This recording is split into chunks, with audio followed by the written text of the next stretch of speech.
Good morning students, welcome in online class. 7th class. Today we will read Geography chapter 4 Air. Okay.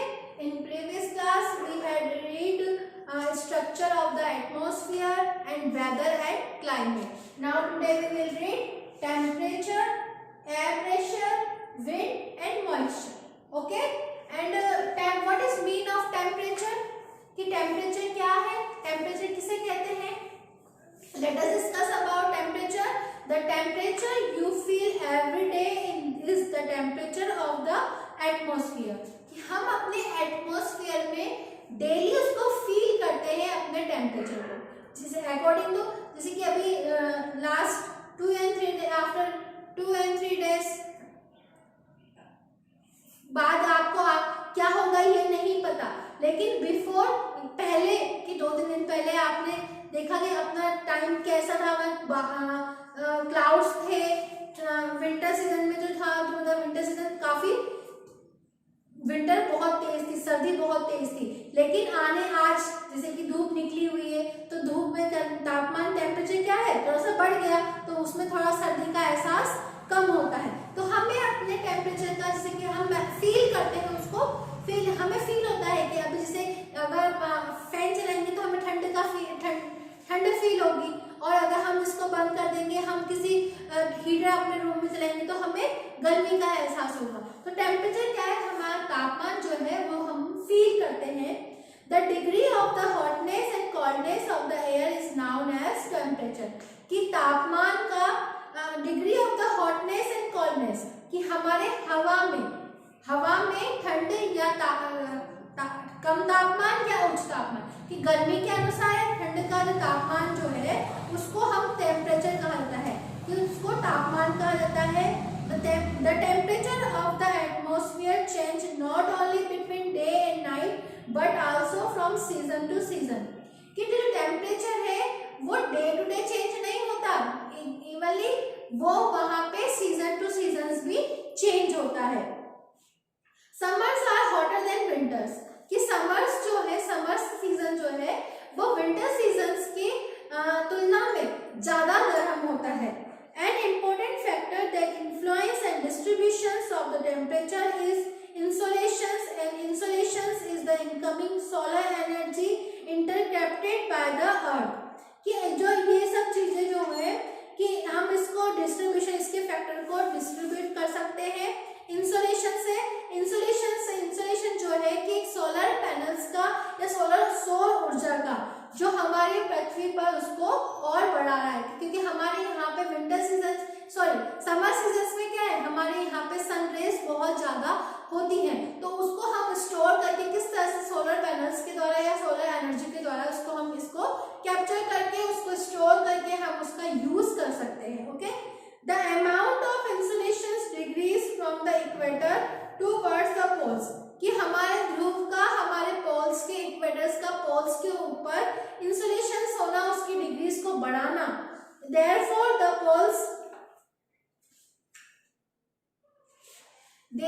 the temperature decrease in the same manner.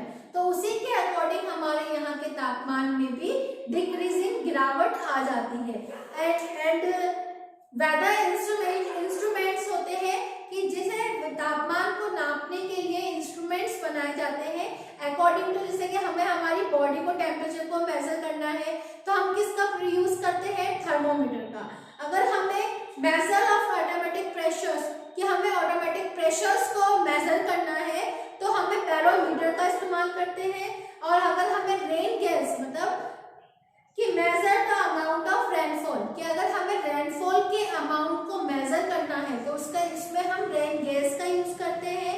And show the direction of wind, कि अगर हमें wind की direction को देखना है तो वहां पे हम विंड वेन का यूज करते हैं. Okay. Now next is if the earth temperature rise to high, कि जैसे हमारी अर्थ पृथ्वी का तापमान बढ़ता है, it would become too warm from the some crops to grow. तो वहां पे उस गर्मी को देखते हुए वहां पे कुछ क्रॉप्स को उगाया जाता है. Temperature in cities is much higher than that of village.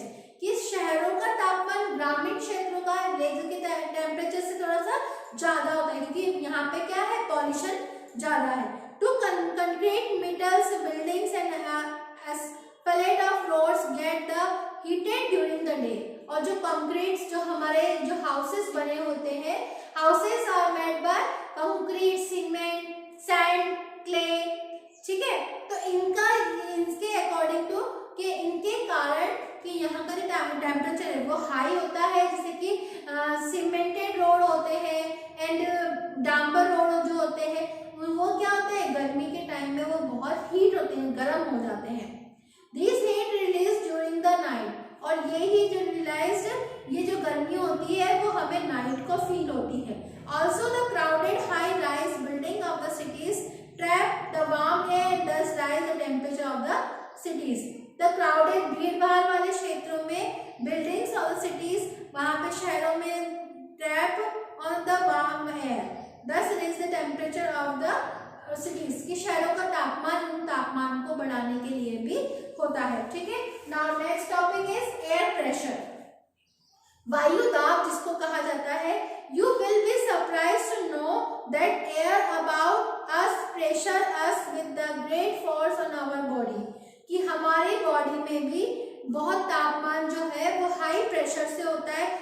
हमारे यहाँ पे भी, अपनी बॉडी में भी low blood pressure and high blood pressure होता है ना, तो वैसे ही बाहर भी ताप होता है, तो हमारी बॉडी में भी उसका ताप देखने को मिलता है। We don't even feel it, ये हम महसूस नहीं कर सकते। This is because the air pressures us from all direction and our body extract the counter of pressures, कि अगर हमें क्योंकि एयर प्रेशर जो है अस फ्रॉम ऑल डायरेक्शन, सभी दिशाओं में ये होता है, एंड आवर बॉडी, और हमारा शरीर एक्सर्ट अ काउंटर प्रेशर, हमारी बॉडी भी उसको प्रेशराइज करने के लिए होती है।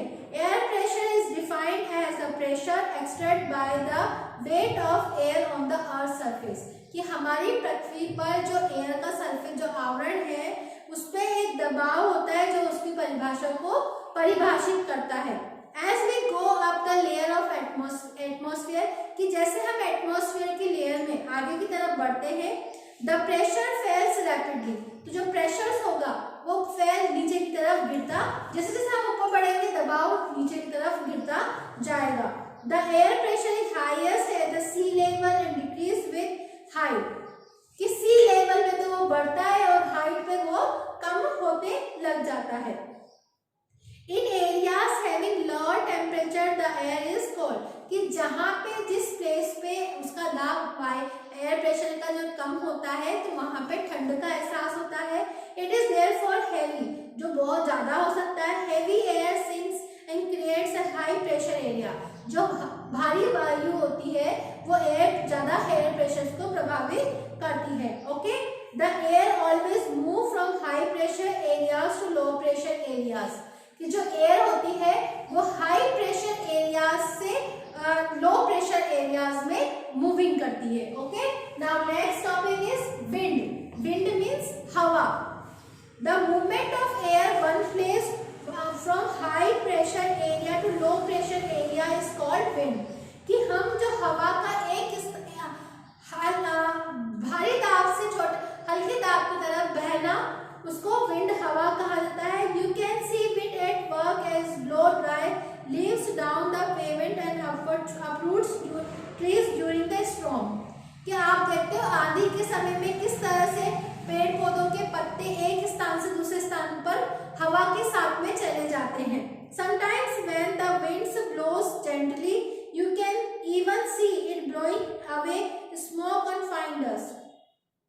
जब हम कुछ समय में जब हम देखते हैं कि हवा जो चलती है तो हम उसको you can even see, क्या आप आसानी से देख सकते हैं, it blowing away smoke और fine dust, उसके साथ में हवा के साथ साथ वहां पे धूल मिट्टी या दाग भी उड़कर आने लग जाती है। At times wind can be strong that is difficult to walk against it, कि अगर आप इसे हवा आपके अपोजिट डायरेक्शन में आ रही है और उसका प्रेशर जो बहुत हाई है तो उसमें आप चलने में भी उसमें डिफिकल्टी, आपको कठिनाई होने लग जाती है। You must have experience it is not easy to hold an umbrella on windy day, कि अगर जिस समय बहुत हवा चल रही है हवा में लेते जाते हो तो उस अम्ब्रेला को आप कैरी करने में आपको बहुत डिफिकल्टी होती है, क्योंकि वह हवा जो एयर है, जो विंड है, वो इतनी हाई प्रेशर से होती है कि उसमें आप उसको कंट्रोल करना आपके लिए डिफिकल्ट हो जाता है। Winds can be broadly divided to 3 types, कि विंड्स को हम 3 टाइप्स में डिवाइड कर सकते हैं। फर्स्ट चीज होती है permanent winds, second is seasonal winds and third is local winds. कि परमानेंट विंड्स क्या होती है? The trade winds westerlies and easterlies are the permanental winds. कि पश्चिम से बहने वाली हवाएं जो पश्चिम से पूर्व दिशा की तरफ, मतलब वेस्ट टू ईस्ट, कि वेस्ट से पश्चिम की तरफ, पूर्व की तरफ बहने वाली जो हवाएं हैं उनको परमानेंट विंड्स कहा जाता है। This blow consistently through out the year in particular direction. कि ये हवाएं पर्टिकुलर डायरेक्शन में पूरे साल, यहाँ पे थ्रू आउट द ईयर, पूरे साल ये ब्लोइंग करती है या पूरे साल ये चलती है। Now next is seasonal winds. This wind change their direction in different season.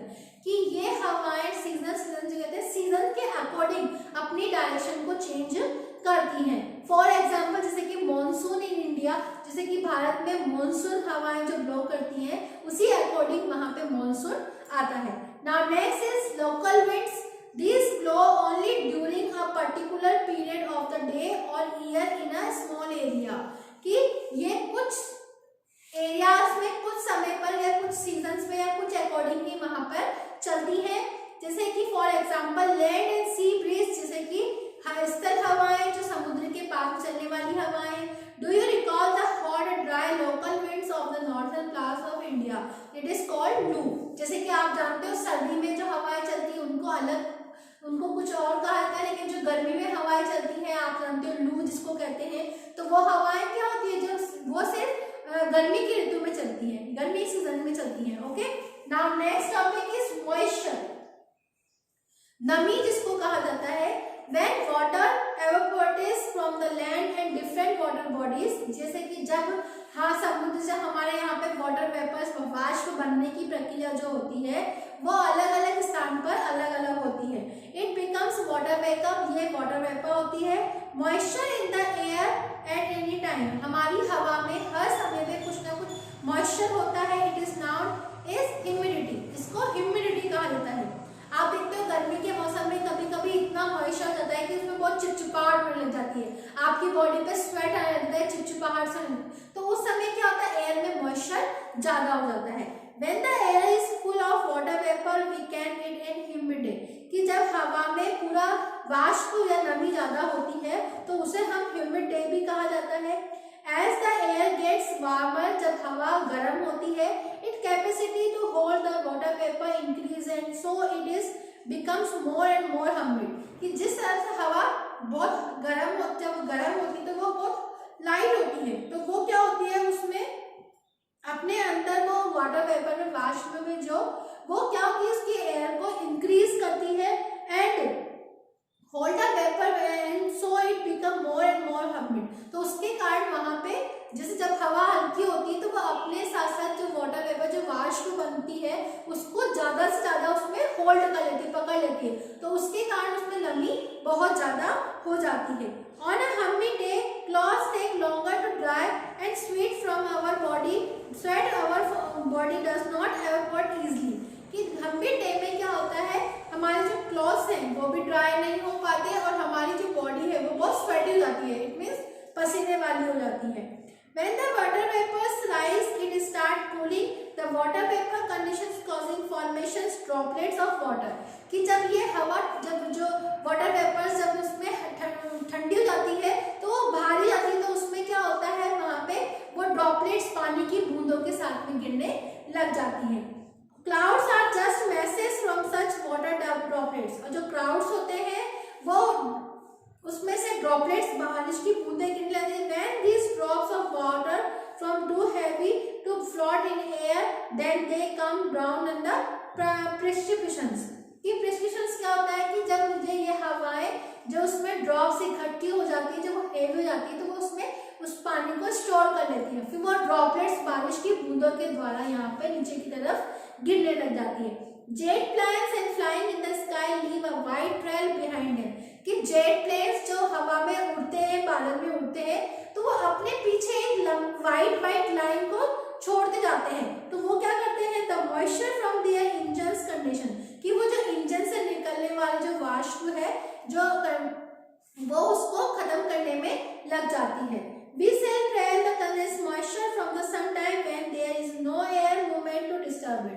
तो उस समय वहां पे कोई हवा नहीं होती जो उसको बाधित कर सकती है।